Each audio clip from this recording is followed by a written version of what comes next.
పెద్ద మాంత్రికుడుండేవాడు, షాకాల్. షాకాల్ చాలా ప్రసిద్ధి చెందినవాడు, ఎందుకంటే అతని దగ్గర ఎన్నో శక్తులుండేవి. పైగా ఒక ప్రత్యేకమైన విద్య కూడా అతని దగ్గర ఉంది. దాంతో అతను సంవత్సరంలో ఒకసారి నక్షత్రాలు త్రికోణ ఆకారంలో ఉండగా ఆ నక్షత్రాల మధ్యగా చంద్రుడు వాటి మధ్యకి వచ్చినప్పుడు అప్పుడు అతను బంగారు వర్షాన్ని కురిపించగలడు. మాంత్రికుడు షాకాల్కి ఈ విద్య అతని గురువుగారైన ఎన్ గారు నేర్పించారు.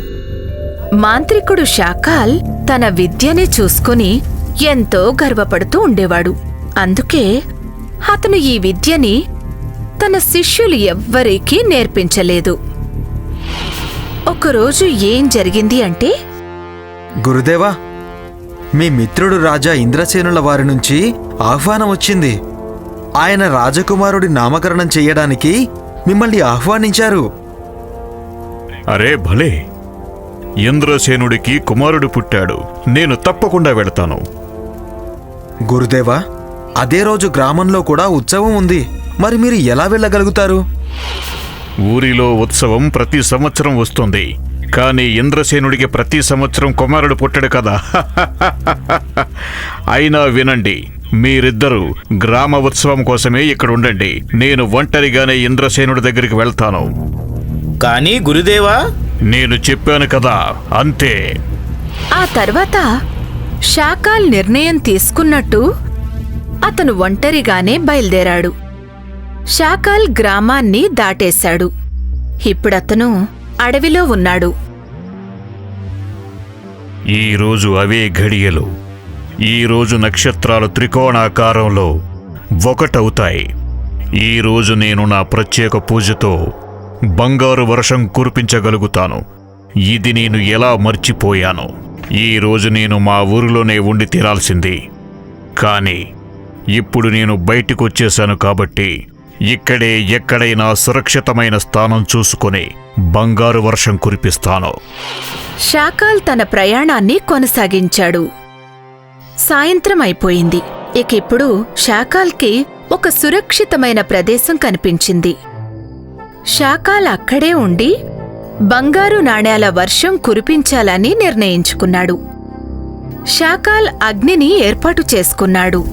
తన తపస్సుని మొదలుపెట్టాడు. అతను తన తపస్సులో లీనమైపోయాడు. అగ్ని వెలుగుతో ఒక దోపిడీ దొంగల ముఠా దృష్టి షాకాల్ మీద పడింది. దొంగలు మాంత్రికుడు షాకాల్ దగ్గరికి చేరుకున్నారు. నీ దగ్గర ఏముంటే అది మాకు ఇచ్చేసాయి. నా దగ్గర ఏమీ లేవు. అయితే నీకు బ్రతికి ఉండడానికి కూడా హక్కు లేదు. వాళ్లల్లో ఒక దొంగ మాంత్రికుడు షాకాల్ గొంతు దగ్గర ఒక పెద్ద కత్తిని పెట్టేశాడు. మాంత్రికుడు షాకాల్ భయపడిపోయాడు. మీకు బంగారం కావాలి కదా, నేను మీకు బోల్డంత బంగారం ఇవ్వగలను. అయితే త్వరగా ఇవ్వు. మీరు కాస్త ఎదురు చూడాల్సుంటుంది. ఇప్పుడు చంద్రుడు ఈ నక్షత్రాల త్రికోణంలోకి రాగానే టీనా యొక్క తపస్సు ఫలిస్తుంది. నేను బంగారు నాణాల వర్షాన్ని కురిపించగలుగుతాను. ఆ బంగారు నాణాలన్నీ మీరు తీసుకువెళ్ళండి. బంగారు నాణేల వర్షమా? మేమేమైనా వెర్రివాళ్ళం అనుకుంటున్నావా? లేదు లేదు, నేను నిజంగానే చాలా పెద్ద మాంత్రికుణ్ణి. నా విద్య చాలా గొప్పది. నేను నిజంగానే బంగారు వర్షం కురిపించగలను. కొంచెం సేపు మీరు వేచి చూడండి. అయినా మనం వీడిని ఇప్పుడే చంపినా మనకి ఏమీ దక్కదు కూడా. కాబట్టి కొంచెం సేపు ఎదురు చూసి చూద్దాం.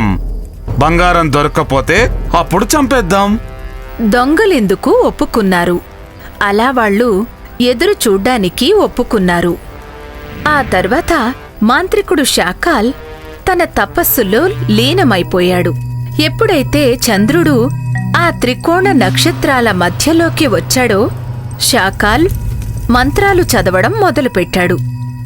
గిలిగిలి గిలిచూ మంత్రం, బంగారు వర్షం కురవాలి. అప్పుడు నిజంగానే బంగారు వర్షం మొదలయ్యింది. దొంగలు ఇదంతా చూసి నమ్మలేకపోయారు. వాళ్లు మొత్తం నాణేలన్నీ పోగు చేయడం మొదలుపెట్టారు. ఎప్పుడైతే నాణాలన్నీ పోగైపోయాయో వాళ్ళు వాటిని తీసుకుని వెళుతుండగా అప్పుడు హఠాత్తుగా చూసారా, నేను చెప్పాను కదా, నేను ఒక ప్రత్యేకమైన మాంత్రికుణ్ణి అని. అవును, నిజమే. నాకు ఒకటే అనిపిస్తుంది, మనం వీణ్ణి కూడా మనతో పాటు తీసుకువెళ్లడం మంచిది.